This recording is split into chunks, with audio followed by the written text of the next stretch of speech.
जया एकादशी व्रत कथा एवं पूजा विधि। हिंदू धर्म में हर माह के कृष्ण पक्ष और शुक्ल पक्ष की एकादशी तिथि को एकादशी का व्रत रखा जाता है। एकादशी व्रत भगवान विष्णु को समर्पित है। यह दिन भगवान विष्णु तथा माता लक्ष्मी की पूजा अर्चना के लिए विशेष माना जाता है। प्रत्येक वर्ष माघ माह के शुक्ल पक्ष की एकादशी तिथि को जया एकादशी व्रत रखा जाता है। धार्मिक मान्यताओं के अनुसार जया एकादशी व्रत रखने से व्रतियों को आरोग्यता का लाभ प्राप्त होता है और जीवन के सभी पाप और कष्टों से छुटकारा मिल जाता है। मान्यता है कि जया एकादशी व्रत रखने से श्री हरि विष्णु जी की विशेष कृपा प्राप्त होती है और मृत्यु के बाद भूत पिशाच की योनि से मुक्ति मिलती है। यह व्रत अपने पितरों के लिए रखने से उनको पुण्य फलों की प्राप्ति होती है, जिससे उन्हें मोक्ष प्राप्त होता है। जया एकादशी के दिन भगवान विष्णु के माधव स्वरूप की पूजा की जाती है। इस दिन व्रत रखने से व्यक्ति को अपने पापों से मुक्ति मिलती है। इसके अलावा यह एकादशी व्रत भक्तों को धार्मिक मार्ग पर चलने और सुखमय जीवन की प्राप्ति के लिए प्रेरित करता है। जया एकादशी व्रत विशेष रूप से ब्रह्म हत्या जैसे पाप से मुक्ति पाने के लिए विशेष प्रभावी माना जाता है। जया एकादशी व्रत की पूजा विधि। जया एकादशी व्रत के दिन ब्रह्म मुहूर्त में उठ जाएं, पानी में गंगाजल डालकर स्नान करें। स्नानादि से निवृत्त होकर स्वच्छ वस्त्र धारण करें। इसके बाद भगवान विष्णु का ध्यान करें तथा व्रत का संकल्प लें। काष्ठ की एक छोटी चौकी पर पीला वस्त्र बिछाकर भगवान श्री लक्ष्मी नारायण की प्रतिमा या चित्र स्थापित करें। भगवान विष्णु तथा मां लक्ष्मी को स्नान कराकर पीले वस्त्र तथा यज्ञोपवीत अर्पित करें। श्री हरि विष्णु जी तथा मां लक्ष्मी को पीले फूल, पीले फल, धूप, दीप तथा नैवेद्य अर्पित करें। भगवान विष्णु जी को तिल और तुलसी पत्र का भोग लगाएं। इसके बाद भगवान श्री विष्णु के बीज मंत्र ओम नमो नारायणाय नमः या ओम नमो भगवते वासुदेवाय मंत्र का जप करें। इसके बाद विष्णु जी की स्तुति करें तथा विष्णु सहस्त्र नाम का जप करें। उसके बाद जया एकादशी व्रत कथा सुनें या पाठ करें। पूजा के अंत में घी का दीपक और कपूर जलाकर भगवान विष्णु तथा मां लक्ष्मी जी के साथ सभी देवी देवताओं की आरती उतारें। उसके बाद मां लक्ष्मी तथा भगवान विष्णु को दूध और फल का भोग लगाकर स्वयं फलाहार करें। दिन भर फलाहार व्रत रखें। सूर्यास्त से पहले एक ही समय फलाहार करें।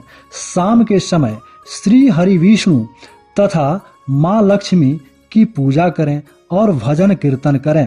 अगले दिन सूर्योदय के बाद द्वादशी तिथि में व्रत का पारण करें। अब आइए सुनते हैं जया एकादशी व्रत कथा। धर्मराज युधिष्ठिर ने भगवान श्री कृष्ण से पूछा, हे भगवान, कोई ऐसा व्रत कहिए जिसको करने से मनुष्य कुयोनि से छूट जाता है तथा उसे मोक्ष की प्राप्ति होती है। श्री कृष्ण भगवान बोले, हे राजन, माघ मास की शुक्ल पक्ष की एकादशी का नाम जया है। इस एकादशी के व्रत से मनुष्य भूत, प्रेत, पिशाच आदि की योनि से छूट जाता है। अतः इस एकादशी के व्रत को विधि पूर्वक करना चाहिए। हे राजन, मैं एक पौराणिक कथा कहता हूँ, उसे सुनिए। एक समय इंद्र स्वर्ग लोक में राज करता था। वहाँ अमृत का पान कर नंद वन में अप्सराओं के साथ आनंद पूर्वक क्रीड़ा करता था। एक समय इंद्र अपनी इच्छा अनुसार अप्सराओं के साथ रमण कर रहा था। उस जगह गंधर्व गान कर रहे थे।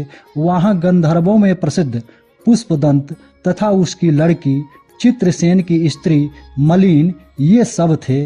उस जगह मलिन का लड़का पुष्पवान और उसका लड़का माल्यवान था। उस समय पुष्पवती नामक एक गंधर्व लड़की माल्यवान को देखकर उस पर मोहित हो गई और कामवाण से चलायमान होने लगी। उसने अपने रूप, सौंदर्य, हाव भाव आदि के द्वारा माल्यवान को वश में कर लिया। हे राजर्षि, वह पुष्पवती अत्यंत सुंदर थी, उसके लक्षण अत्यंत सुंदर थे। पुष्पवती की ऐसी सुंदरता को देखकर माल्यवान भी उसके ऊपर मोहित हो गया। अतः ये दोनों कामदेव के वश में हो गए, परंतु फिर भी इंद्र के बुलाने पर नाच गाने के लिए जाना पड़ा। अप्सराओं के साथ अपना गाना शुरू किया। यद्यपि वह नाच गा रही थी, परंतु कामदेव के प्रभाव से उनका मन न लगा और अशुद्ध गाने लगी। उनकी भाव भंगिमा को देखकर इंद्र ने इनके प्रेम को समझ लिया और दोनों को श्राप दे दिया। मेरी आज्ञा का उल्लंघन करने वाले मूर्खों, तुमने मेरा अपमान किया है, इसलिए तुम पति पत्नी के रूप में मृत्युलोक में जाकर पिशाच का रूप धारण करो और अपना कर्म फल भोगो। इंद्र का श्राप सुनकर वे अत्यंत दुखी हुए और हिमालय पर पिशाच बनकर दुख पूर्वक अपना जीवन व्यतीत करने लगे। उन्हें गंध, रस, स्पर्श आदि का कुछ भी ज्ञान नहीं था। उस जगह महान दुख मिल रहे थे। रात दिन में उन्हें एक क्षण भी निद्रा नहीं आती थी। उस स्थान पर अत्यंत सर्दी थी, जिसके कारण उनके रोमांच खड़े हो गए। उनके दांत भी सर्दी से कटकटा रहे थे। एक दिन पिशाच ने अपनी स्त्री से कहा, न मालूम हमने पिछले जन्म में कौन से पाप किए हैं जिससे हमें इतनी दुखदाई यह पिशाच योनि प्राप्त हुई है। पिशाच योनि से नरक के दुख सहना उत्तम है। इसी प्रकार अनेक विचार करते हुए अपना दिन व्यतीत करने लगे। दैव योग से एक दिन माघ मास के शुक्ल पक्ष की जया नाम की एकादशी आई। उस दिन इन दोनों ने कुछ भी भोजन न किया और न कोई पाप कर्म ही किया। उस दिन केवल फल मूल खाकर दिन व्यतीत किया और महान दुख के साथ पीपल के वृक्ष के नीचे बैठ गए। उस समय सूर्य नारायण अस्ताचल को जा रहे थे। वह रात्रि इन दोनों ने एक दूसरे से सटकर बड़ी कठिनता से काटी। दूसरे दिन प्रातःकाल होते ही भगवान के प्रभाव से इनकी देह छूट गई और अत्यंत सुंदर अप्सरा व गंधर्व की देह धारण करके तथा सुंदर वस्त्र और आभूषण से अलंकृत होकर स्वर्ग लोक को चले गए। उस समय आकाश में देवगण तथा गंधर्व उनकी स्तुति करने लगे। स्वर्ग लोक में जाकर इन दोनों ने देवराज इंद्र को प्रणाम किया।